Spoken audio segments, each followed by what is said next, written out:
If unresolved mysteries are your jam, you're going to be totally up for a digging into the detail of this century-old case. The case of the Gruber family murders in 1922 remains one of the strangest unresolved mysteries ever. It took place approximately 60 miles north of Munich, Germany, on Hinterkaifeck Ranch, the Gruber's family's farm. There are not, however, many answers though. So, if that's going to drive you nuts, well, it's also something to remember as well. I hope you're ready for this one. Things are about to get weird. This is Xavier. Welcome to my channel, The Mushy Guy.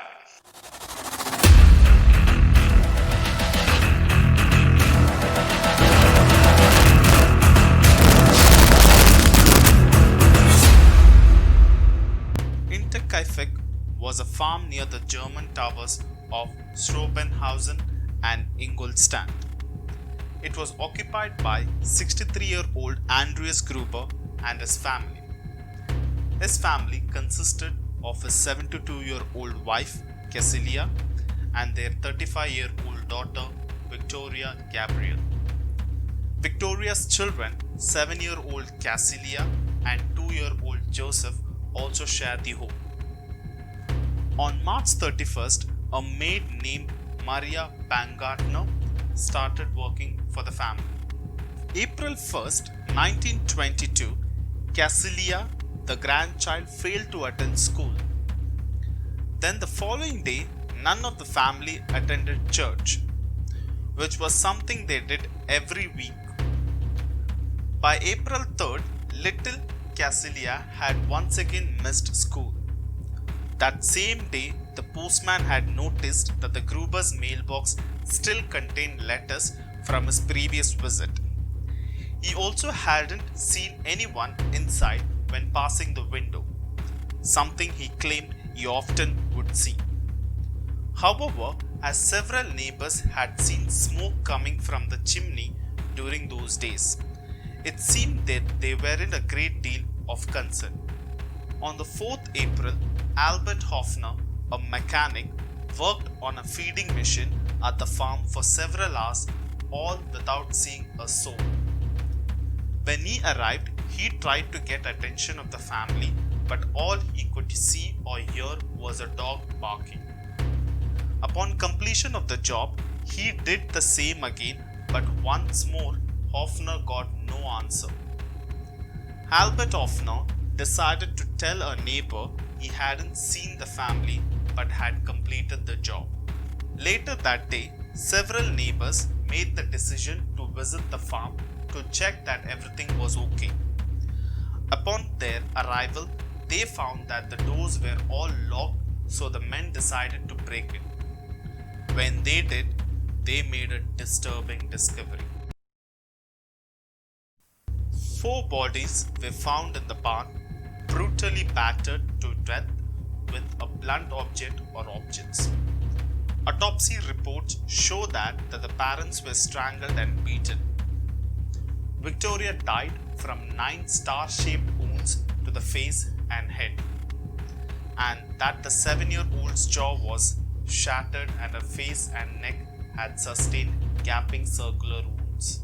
Experts believe the star-shaped marks were made by a mattock, a Picasso-like tool, and that Victoria and her parents likely died instantly from their wounds.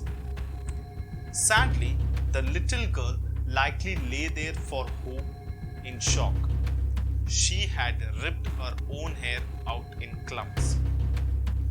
In the house, new maid Maria Baumgartner, it was her first day on the job, was found killed by blows to the head and the 2-year-old dead from one heavy blow to the face.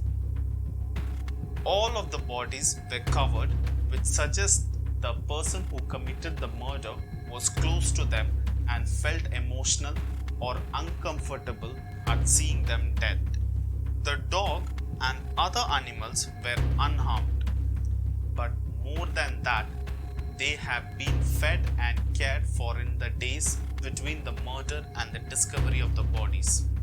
At first, the police submissed that the motive behind the horrific killing was robbery.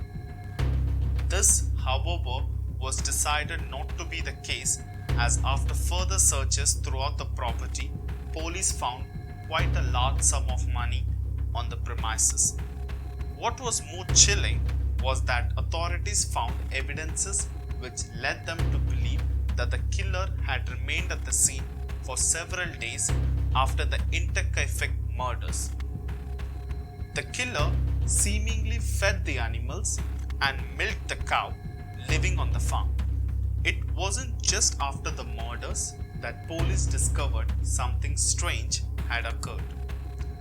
Further investigations revealed several interesting events leading up to the murders.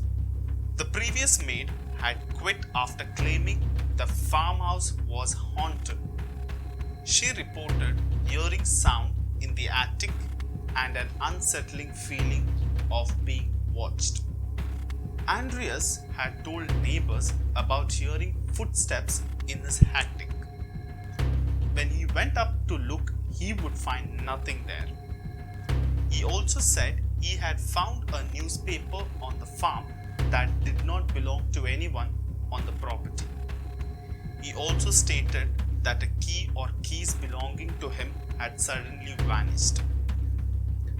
Perhaps the strangest story he told his neighbors was that he had found some footprints in the snow leading from the forest and onto his home. Strange still, there were no footsteps going away from the home. It was also said Andreas suspected an attempted break-in on the property.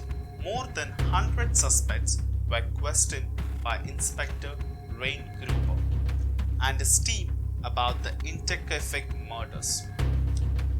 These included a mixture of both locals and the people that just traveled through the area, although there was one interesting omission.